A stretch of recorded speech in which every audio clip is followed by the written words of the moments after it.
Hello दोस्तों, इस video में हम बात करने वाले हैं पशुधन सहायक भर्ती के फार्माकोलॉजी की कुछ टर्मिनोलॉजीज और शब्दावलियों के बारे में। सबसे पहले हम शुरू करते हैं एनाल्जेसिक से। एनाल्जेसिक ड्रग्स ये क्या होती हैं? तो डायरेक्टली आपसे पिछली बार क्वेश्चन पूछे गए थे कि एंटीपायरेटिक ड्रग्स क्या होती हैं, एनाल्जेसिक क्या होती हैं। तो आपको यहाँ ध्यान रखना चाहिए कि एनाल्जेसिक जो है ड्रग्स कौन सी होती हैं, जो दर्द निवारक औषधियाँ होती हैं। नेक्स्ट, एंटीपायरेटिक ड्रग्स कौन सी होती हैं? एंटीपायरेटिक ड्रग्स कौन सी होती है? यानी बुखार या पायरेक्शिया को कम करने वाली औषधियाँ। ठीक है, तो आप ध्यान रखिए पायरेक्शिया भी किसे कहते हैं, ये भी आपसे पूछ लिया जाता है काफी बार मेडिसिन के अंदर। तो पायरेक्शिया जो है बुखार को कहते हैं। एंटीपायरेटिक ड्रग्स है जो बुखार को कम करने के लिए दी जाती हैं। Anti inflammatory drugs, anti inflammatory drugs नाम में ही पता है, एंटी में किसी चीज का उल्टा काम करेगी। इसका इन्फ्लामेटरी मतलब सूजन में, तो सूजन को कम करने वाली औषधियाँ क्या कहलाती हैं? एंटी इन्फ्लामेटरी ड्रग्स कहलाती हैं। Non steroidal anti inflammatory drugs, आपको काफी बार तो इसका नाम पूरा नाम ही पूछा जाएगा कि नसेड का पूरा नाम क्या है या किस काम के लिए दी जाती है। तो non steroidal anti inflammatory drugs ये जो है किसके लिए जाएगी? दर्द निवारक होंगी ये, और बुखार में और सूजन में। तो तीनों जो चीजों में एक साथ ये काम करने वाली हैं, वो कम करने वाली औषधियाँ हैं। तो देखिए, दर्द निवारक, बुखार और सूजन तीनों जगह काम करेगी, तीनों को कम करने में काम करेगी। जिसका एग्जाम्पल देख लीजिए कौन कौन से हैं। मेलोक्सिकैम, नेमुसलाइड और पैरासीटामोल। तो ये आपको एग्जाम्पल याद रखने हैं। पिछली बार शायद आपसे क्वेश्चन पूछा गया था कि पैरासीटामोल जो है किस टाइप की जो है ड्रग है या औषधि है। तो ध्यान रखना है वो कैसी है, नसेड है। ठीक है, मतलब दर्द, बुखार और सूजन तीनों जगह वो काम करती है। ठीक है, इसके कुछ एग्जाम्पल और भी दे रखे हैं आपको। Diclofenac, ibuprofen, ketoprofen, indomethacin, flunixin, meglumine, aspirin. ठीक है, तो आप ये इनको याद रख सकते हैं। नेक्स्ट, एक्बोलिक्स ये क्या होते हैं? ठीक है, डायरेक्टली क्वेश्चन पूछा जाएगा एक्बोलिक्स जो है औषधियाँ कब दी जाती हैं, ठीक है, या किस काम के लिए दी जाती हैं। ठीक है, तो आप इसको ध्यान रखिए। गर्भाशय की चिकनी पेशियों में संकुचन को, ठीक है, इसको संकुचन को एक्बोलिक्स क्या कर रही है? बढ़ा रही है। ध्यान रखिए यहाँ पर एक्बोलिक्स जो है बढ़ाने के लिए है। ठीक है, तो गर्भाशय में संकोचन को बढ़ाने के लिए या यूट्रस में संकोचनों को बढ़ाने के लिए, कॉन्ट्रैक्शंस को बढ़ाने के लिए कौन सी औषधि दी जाती है? इकबोलिक्स दी जाती हैं। अब ये हमें संकोचन क्यों बढ़ाना है? ठीक है, हमें जबरदस्ती तो नहीं बढ़ाना है। जब क्या होगा, डिलीवरी के टाइम पे अगर किसी एनिमल में गर्भाशय में संकोचन नहीं है तो वो डिलीवरी नहीं हो पाएगी। ठीक है, तो आपको क्या करना पड़ेगा? इकबोलिक्स ड्रग्स यानी गर्भाशय में संकोचन को बढ़ाने वाली ड्रग्स या औषधियाँ देनी पड़ेंगी। तो वहाँ कौन सी है? देखो, ऑक्सीटोसिन, प्रोस्टाग्लैंडिन्स, पीजीएफ और अर्गोमेट्रिन। ठीक है, तो ये कुछ एग्जांपल्स हैं जो इक्वोलिक्स के एग्जांपल हैं, तो आपको याद रखने हैं। Oxytocin, prostaglandin and ergometrine. Next, ergometrine जो है, अर्गोमेट्रिन ये कहाँ से प्राप्त होता है हमें? अर्गोमेट्रिन एक क्या है? अर्गट एल्कलॉइड है। ठीक है, पहली बात तो। और ये पिछली बार आपसे क्वेश्चन में पूछा गया था कि अर्गट एल्कलॉइड जो है कहाँ से प्राप्त होता है, तो काफी बार ये पूछा भी जाता है। अर्गट एल्कलॉइड या अर्गोमेट्रिन जो है क्लेविसेप्स परप्यूरिया नामक एक कवक से प्राप्त होता है। ठीक है, तो ये जो नाम है आपके पास क्लेविसेप्स परप्यूरिया, ये क्या है? एक कवक है। तो आपको याद रखना है कि अर्गोमेट्रिन जो है वो क्लेविसेप्स परप्यूरिया नामक एक कवक से प्राप्त होता है। ठीक है, और यह काम करता है? मेट्रोरेजिया को रोकने में काम में लिया जाता है। ठीक है, यानी देखो, जब क्या होगा, गर्भाशय की मांसपेशियों में संकुचन होगा तो क्या होगा, वहां पर जो अगर ब्लीडिंग हो रही है यानी रक्त स्राव हो रहा है, उसमें क्या होगा? कमी आएगी, वो जो है रक्त बहना बंद हो जाएगा। ठीक है, आपको ये भी पूछ सकते हैं कि मेट्रोरेजिया क्या होता है। तो मेट्रोरेजिया कुछ नहीं होता, कोई बड़ी टर्म नहीं है। मेट्रोरेजिया, यहाँ दो वर्ड हैं, हेमरेज आपने पढ़ाई है, हेमरेज से हेमरेज। ठीक है, रेजिया मीन्स यहाँ पे ब्लीडिंग, और मेट्रो मीन्स यहाँ पर यूट्रस या गर्भाशय। तो गर्भाशय में जो ब्लीडिंग है उसको क्या कहेंगे हम? मेट्रोरेजिया। Next is tocolytics. ठीक है, टोकोलाइटिक्स जो ड्रग्स हैं वो या औषधियां हैं वो कब हम यूज करेंगे? तो गर्भाशय में जो चिकनी पेशियां यानी स्मूथ मसल्स, ठीक है, एनाटॉमी में आपसे क्वेश्चन पूछा जा सकता है कि गर्भाशय में किस प्रकार की मांसपेशियां पाई जाती है, ठीक है, तो कौन सी? स्मूथ मसल्स पाई जाती हैं। तो चिकनी पेशियों में संकुचन, यहाँ भी संकुचन को, लेकिन यहाँ क्या है? कम करने के लिए, ठीक है, आ रही है बात समझ में? गर्भाशय में संकुचन को कम करने वाली औषधियों को हम क्या कहते हैं? टोकोलाइटिक ड्रग्स या टोकोलाइटिक औषधियां कहते हैं। कौन कौन सी है इसके अंदर? इडोमिथासिन, ठीक है, और टर्बुटेलाइन और निफेडिपिन। आपको ये तीनों एग्जाम्पल याद रखने हैं। Next is एंटाएसिड्स। एंटाएसिड्स कौन सी जो है औषधियां होती हैं? आमाशय में अम्लीयता, आमाशय में अम्लीयता को कम करने वाली औषधियां काफी बार हम यूज करते हैं। ज्यादातर केस हम जो है एंटासिड्स जो एसिडिटी के केस देखते हैं डॉग्स के अंदर। तो देखिए यहाँ पर एंटासिड जो है क्या है? यहाँ पर अम्लीयता को कम करने, इंपॉर्टेंट है कम करना, ठीक।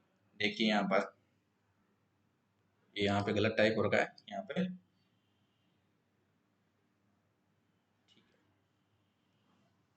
नेक्स्ट इज एल्यूमिनियम आ जाएगा, ओके, एल्यूमिनियम हाइड्रोक्साइड, ठीक है, मैग्नीशियम हाइड्रोक्साइड एंड ओमेप्राजोल और रेनिटिडीन, ठीक है। तो ये क्या हैं? कुछ एंटासिड्स के क्या हैं? एग्जांपल्स हैं या उदाहरण हैं। लेकिन कम से कम आपको इतना पता होना चाहिए कि एंटासिड्स हैं जो कब दिए जाएंगे या इनका क्या काम होता है। आमाशय में जो अम्लीयता है उसको कम करने के लिए दिए जाते हैं, ठीक है। तो ओमेप्राजोल और रेनिटिडीन आपको काफी याद होंगे, ठीक है। नेक्स्ट इज यूरिनरी एल्कलाइजर्स, ठीक है। देखिए क्या है? एल्कलाइजर्स नाम से ही पता है, ठीक। यूरिनरी मतलब यूरिन यानी मूत्र, यूरिन यानी मूत्र, और एल्कलाइजर यानी उसकी क्षारीयता को बढ़ाएंगे। देखिए मूत्र की क्षारीयता को, ठीक है, एल्कलिटी को बढ़ाने वाली हैं, ठीक है, औषधियां, उन्हें क्या कहते हैं? यूरिनरी एल्कलाइजर। तो इसका डायरेक्टली आपको एग्जांपल याद रखना है, डायरेक्टली एग्जांपल पूछा जाता है। आपको फार्माकोलॉजी में बहुत ज्यादा डीप जाने की जरूरत नहीं है, आपसे एकदम डायरेक्टली क्वेश्चन पूछे जाएंगे, बहुत ज्यादा घबराने की बिल्कुल भी जरूरत नहीं है। तो देखिए यूरिनरी एल्कलाइजर, सोडियम बाइकार्बोनेट, खाने का सोडा जो है वो यूरिनरी एल्कलाइजर के काम करता है। Next is urinary acidifier, urinary acidifier यानी मूत्र की अम्लीयता को जो है बढ़ाने वाली, ठीक है, यहाँ पर ध्यान रखिए, जो है अम्लीयता को यहाँ पर बढ़ाना है। यहाँ क्या था? क्षारीयता को बढ़ाने। अगर मैं यहाँ कहूँ कि यूरिनरी एल्कलाइजर हैं वो अम्लीयता को कम करते हैं, तो क्या सही है? क्या ये क्या यूरिनरी एल्कलाइजर्स हैं वो अम्लीयता को कम करते हैं? ये बात सही है क्या? कमेंट में आप लिखकर बताइए। तो अम्लीयता को ये क्या करते हैं? कम करते हैं, यानी क्षारीयता को बढ़ाते हैं। तो इतना सा तो आपको कम से कम नॉलेज होना चाहिए कि इसका अगर कुछ अदर फॉर्म, अगर किसी दूसरे फॉर्मेट में आपसे पूछा जाए तो आप उसको आसानी से क्लिक कर सकें, सही उत्तर पहचान सकें, ठीक है। तो देखिए यहाँ पर अम्लीयता को बढ़ाने यानी क्षारीयता को कम करने वाली औषधियां कौन सी होती है?